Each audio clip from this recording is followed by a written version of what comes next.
AITA for being snarky when my MIL walked through the house unannounced? My living situation needs explaining. My house is built on a hillside and street level is the top floor. Bedrooms are one floor down. Below that is a basement unit where my retired MIL lives. She has her own bathroom, kitchen, laundry, etc. To leave the house, she can use an outside staircase which goes all the way up to street level. Or she can come through our space where there's a door between her unit and the upper levels.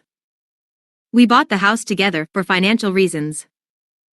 The agreement was that my MIL would use the outside stairs when the weather was nice, and use the inside stairs if it was raining or snowing. But she'd have to text us and give us reasonable warning to avoid awkward encounters, e.g. give me enough time to make sure I'm not going to the bathroom with the door open. Fast forward. My wife and I now have 2 kids, ages 3 and 5.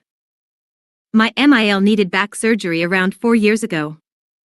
Since that surgery, she's exclusively used the inside stairs to leave, and I've bit my tongue and not brought up our original agreement. The main issue is that she's very inconsistent in texting us.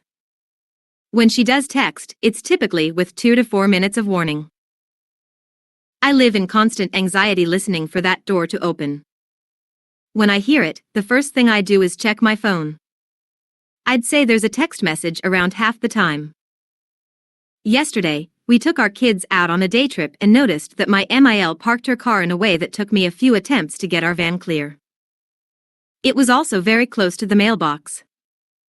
My wife texts her mom and asks her to move her car. Literally just 3 to 4 feet would avoid an angry note from our grouchy mail carrier.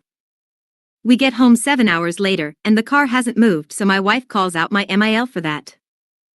2 more hours pass and I hear the door open. I check my phone and there's a coming up text from my MIL at 4:59 p.m. It's 5:01 p.m. when I hear the door. Afterward, my wife made it a point to remind me that her mom texted. Likely because I was visibly annoyed. I respond in an admittedly sarcastic tone, yeah, 2 minutes ahead. So my wife gets angry at me and lectures me about how her mom never does anything right, how it's uncomfortable for her to be in between us in an awkward situation, etc. My wife has no issue with her mom coming up without warning. My kids have grown up with their grandmother coming up without warning. I obviously didn't grow up with her. Did I overreact to how this went down?